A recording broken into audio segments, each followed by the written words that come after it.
میں آخر میں آپ کو سیدہ ماریہ قبطیہ رضی اللہ عنہا کے حالات سناتا ہوں۔ والد کا نام شمعون اور والدہ کا نام رومیہ تھا۔ سیدہ ماریہ قبطیہ رضی اللہ عنہا کو مصر کے بادشاہ مقوقس نے 7 ہجری میں آپ صلی اللہ علیہ وسلم کی خدمت میں بطور ہدیہ بھیجا۔ چنانچہ صلح حدیبیہ کے بعد جب آپ صلی اللہ علیہ وسلم کو کفار کے حملوں سے اطمینان ہوا تو آپ نے عرب کے ارد گرد کے علاقوں کے حکمرانوں اور بڑے لوگوں کو اسلام کی دعوت دی۔ یہ دعوت خطوط کے ذریعے سے دی گئی۔ مختلف صحابہ کرام رضی اللہ عنہم ان خطوط کو لے کر گئے۔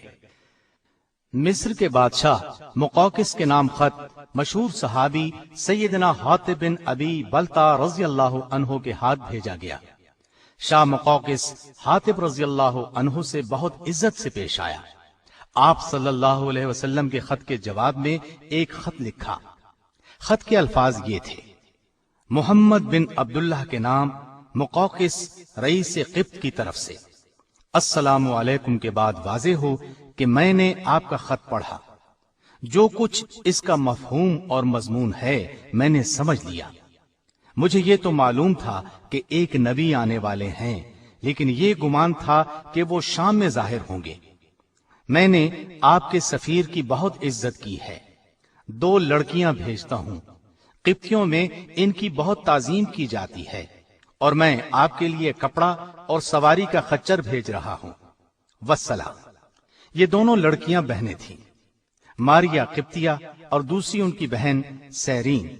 شاہ مقوقس نے ان کے ساتھ 1000 مسقال سونا، سفید کپڑے کے 20 عمدہ جوڑے اور آپ صلی اللہ علیہ وسلم کی سواری کے لیے دلدل نامی گھوڑا، بہترین نسل کا ایک خچر اور ایک وفادار خادم بھی پیش خدمت کیا تھا۔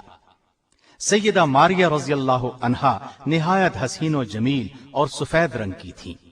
آپ صلی اللہ علیہ وسلم نے انہیں بالا خانے میں ٹھہرایا۔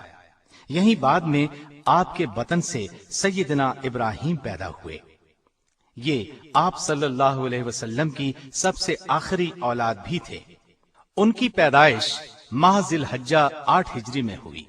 7ویں روز آپ نے ان کا عقیقہ کیا۔ عقیقے میں 2 مینڈھے ذبح کیے، سر منڈوا دیا گیا، بالوں کے بدلے چاندی تول کر صدقہ کی گئی اور بال زمین میں دفنا دیے گئے۔ ان کا نام آپ نے اپنے جد امجد سیدنا ابراہیم علیہ السلام کے نام پر ابراہیم رکھا۔ ابراہیم بہت خوبصورت اور تندرست تھے۔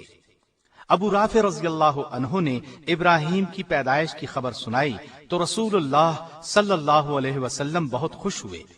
ابو رافع کو انعام میں ایک غلام دیا۔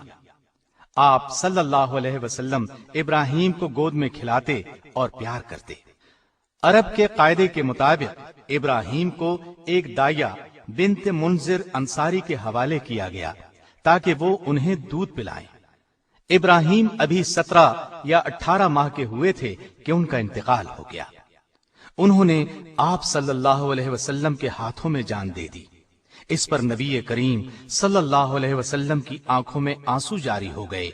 آپ نے اس موقع پر فرمایا: اللہ کی قسم ابراہیم، ہم تمہاری موت سے نہایت غمگین ہیں۔ آنکھ رو رہی ہے اور دل غمزدہ ہے، مگر زبان سے ایسی کوئی بات نہیں کہیں گے جس سے ہمارا رب ناراض ہو۔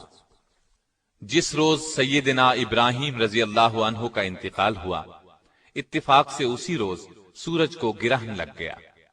اس زمانے میں لوگوں کا یہ اعتقاد تھا کہ سورج اور چاند کو گرہن کسی بڑے آدمی کی موت سے لگتا ہے۔ اس اعتقاد کے تحت مدینے کے مسلمان بھی یہ کہنے لگے کہ سورج کو گرہن نبی صلی اللہ علیہ وسلم کے صاحبزادے کے انتقال کی وجہ سے لگا ہے۔ یہ بات آپ صلی اللہ علیہ وسلم کے علم میں آئی تو آپ نے ناپسندیدگی ظاہر کرتے ہوئے فرمایا: سورج اور چاند کو کسی انسان کی موت سے گرہن نہیں لگتا، بلکہ وہ اللہ تعالی کی نشانیوں میں سے ایک نشانی ہے۔ جب تم ایسا دیکھو تو نماز پڑھو، اللہ جل شانہ کے حضور جھک جاؤ۔ سیدہ ماریہ قبطیہ رضی اللہ عنہا نے سیدنا عمر رضی اللہ عنہ کے زمانہ خلافت میں انتقال فرمایا اور جنت البقیع میں دفن ہوئیں۔ اللہ تعالی کی ان پر ہزارہا رحمتیں ہوں۔